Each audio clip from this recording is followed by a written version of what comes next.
betul-betul nak berimpun, kalau betul-betul nak serah memorandum, ambil 5-6 orang, pergi satu kereta, jumpa yang di Pertuan Agong. Hari ini, pemuda PAS buktikan, dia boleh pergi utusan Malaysia, serah memorandum, 5-6 orang, tak ada masalah. Utusan terima. Tak payah nak berimpun, tak payah nak belarak. Pasal, soalan tuan-tuan kena tanya, pasal apa dia nak juga belarak di tengah jalan bandar Kuala Lumpur, hari Sabtu, tengah hari, waktu puncak, orang dah ramai turun. Pasal apa? Pasal pertama, ada agenda jahat. Saya tahu kawan-kawan PAS saya niat dia baik.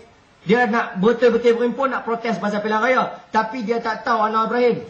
Anwar Ibrahim ni tuan-tuan, kata Datuk Zarin, raksasa pelbagai wajah. Multifaceted monster. Tuan-tuan kena ingat, Anwar Ibrahim, saya tahu, tahun 98 saya bagi sikit dia. Anwar Ibrahim tuan-tuan, 16 Julai, dia kena berdepan dengan mahkamah yang sabitkan dia dengan pembelaan dipanggil untuk jawab tuduhan liwat Saiful. Apa pembelaan Anwar? Pembelaan Anwar satu je. Alibi. Dia suka sangat buy ni, tak tahu pasal apa. Alibi. Lawyer dia buy, dia punya defend pun alibi. Alibi ni apa tuan-tuan? Alibi maknanya aku tak ada kat situ. Itu alibi dia. Siapa antara saksi dia? Wan Azizah. Wan Azizah, isteri tersayang bakal presiden Kelab Taat Suami. Dalam keadaan, tuan-tuan bayang, Anwar nak kena jawab dalam mahkamah 16 Julai ni, yang dia tak ada situ. Dalam keadaan, polis bawa bukti dalam mahkamah, video, CCTV, dia naik lift hari itu, di kondominium tu. Pegawai dia sendiri datang mahkamah, confirm betul memang Anwar ada pergi situ. Ketiga, mahkamah dah putuskan terima DNA yang ada pada Saiful. Maknanya berlaku. Dalam keadaan macam tu, macam mana Anwar nak jawab? Dulu boleh, kes 98 boleh jawab. Sebab sampel DNA tak ada, sumber DNA tak ada. Azizah pun saya ingat, saya lupa. Dia ada pemilihan, dia berani. Tiba-tiba yang ni tak ada. Dia nak jawab macam mana dalam mahkamah dengan peguam negara taji dia cukup-cukup dengan bukti-bukti ni. Dia takut. Sebab tu dia nak lari dulu. Kedua, yang paling dia gentar, Wan Azizah nak naik kandang saksi. Nak kata Bang Non tak ada situ. Tuan-tuan, dalam keadaan dalam CCTV tu, gambar Wan Azizah langsung tak ada. Bermakna Wan Azizah tak ada situ. Dia tak tahu. Satu. Kedua, mereka tengok sendiri depan mata mereka macam mana Wan Azizah bila berdepan dengan soalan daripada reporter, itu dengan lawyer sebelah dia, Nurul Izzah sebelah dia, Khalid Ibrahim sebelah dia, dengan geng-geng dia semua duduk kat dia. Reporter tanya, mana jam tu Kak Zah? Kalau ada kat dia tuan-tuan, sidang akhbar tu dalam rumah dia. Dia pergi lesat tunggu sana, Kak Wan pergi ambil kat dalam bilik. Satu dunia nampak macam mana reaksi Wan Azizah masa tu. Apa jadi? Dia gabrah, dia panik, dia maki kawan tu, dia cakap macam-macam. Tuan-tuan boleh bayang, dalam keadaan kawan ramai, lawyer ada, anak sebelah, di rumah dia, kena tanya dengan reporter. Wan Azizah gabrah, kelang kabut. Tuan-tuan boleh bayang, Wan Azizah duduk dalam kandang saksi, seorang-seorang dia, kena tengih dengan peguam negara. Mampus. Pakai pampers hari tu Wan Azizah. Jadi tuan-tuan, kalau tuan-tuan Anwar Ibrahim, macam mana saya kenal Anwar Ibrahim? Aku nak kena bohong lagi. Wan Azizah bini aku pun nak pergi. Apa jalannya? Macam dia buat tahun 98. Saya terlibat sendiri. Apa kami buat? Kami buat perhimpunan 20 September supaya berlaku kekecohan. Yang rakyat datang ratus ribu ni, mereka tak tahu. Mereka tahu Anwar dizalimi. Yang dia tak tahu 5-6 ekor macam kami ni nak buat kacau. Kami dah memang masa tu plan nak buat huru-hara. Apa plan kita? Kita bakar Masjid India. Kita bakar. Bakar sungguh. Kita pecahkan kereta TV3. Kita akan belarak pergi PWTC, kita akan belarak pergi ke Seri Perdana, kita akan baling molotov koktel. Tu Zamil tu ada hidup lagi. Kita tanya dia. Kita buat. Saya antara kepalanya. Saya antara kepalanya. Saya punya kerja malam tu tuan-tuan, 20 September tu, kerja saya pergi Stadium Bukit Jalil bakar. Tu kerja saya. Pasal apa? Pasal malam tu Queen Elizabeth daripada England nak rasmi sukan Commonwealth. Orang ramai. Tuan-tuan boleh bayang apa jadi kalau saya berjaya tembus, baling molotov koktel terbakar. Apa jadi? Riuh habis semua. Negara huruf apa? Nasib baik. Masa tu tak nasib baik lah, tapi sekarang tengok balik, nasib baik polis tahan kami bawa ISA. Betul kan? Saya bukan kata saya nak sokong ISA, saya pun kerap juga kena tangkap. Ada laki jantan cute macam saya kena ISA. Tapi tuan-tuan, kalau polis tak tahan saya malam tu bawa ISA, habis. Disebabkan polis bertindak cepat, kami 17 orang ditangkap bawa ISA malam tu. Saya, Anwar, Malik Husin, Roslan Kasim, segala anak Kasim semua kena. 17 orang. Dengan Zaid Amidi pun kena.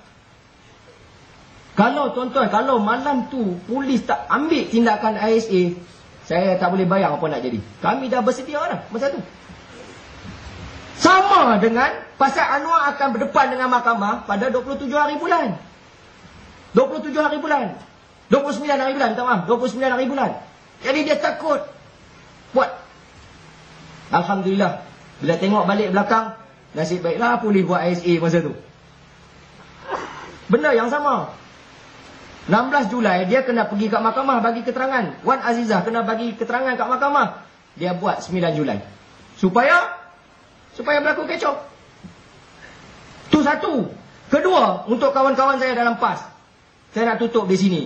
Selepas penerangan yang panjang ni. Bagaimana kita orang PAS, macam ahli PAS lagi pula dah.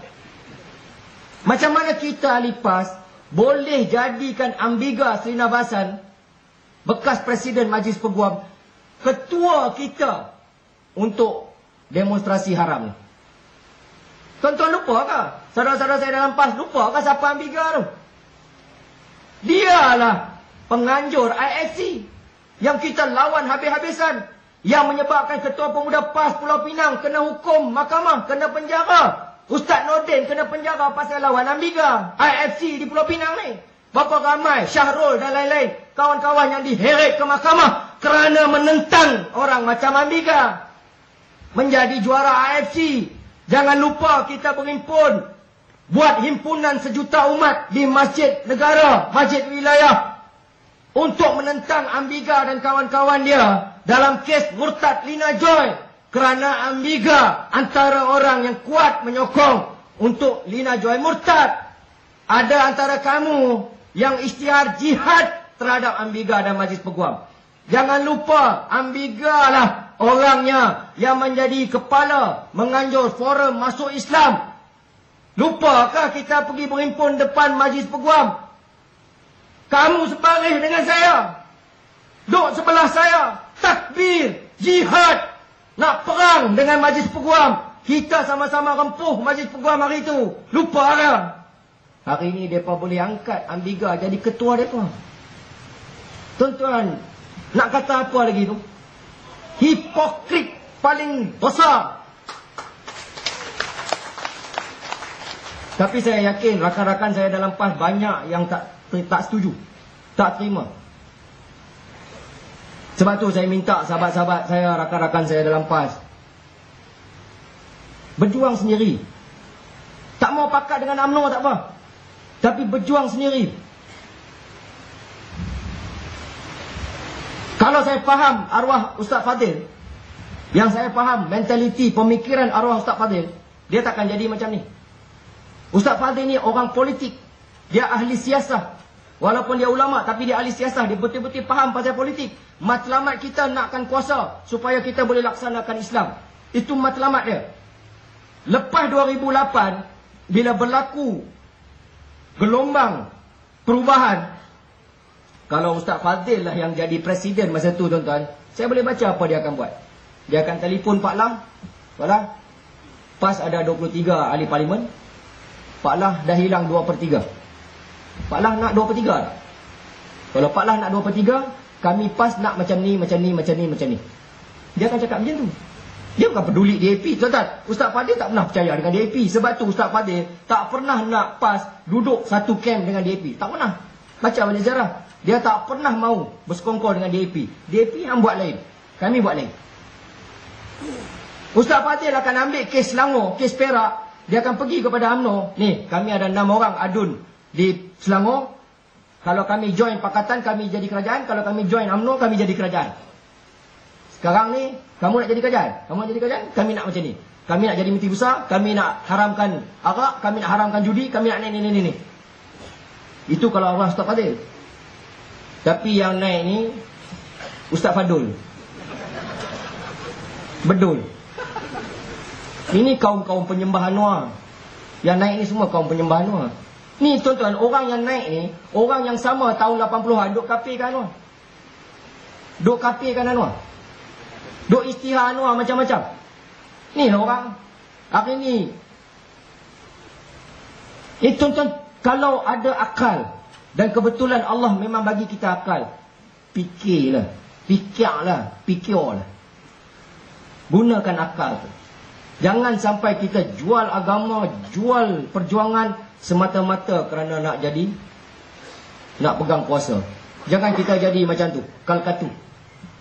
Kalkatu dah tahu cahaya tu mematikan dia. Kalkatu ni dia tahu cahaya ni membunuh dia.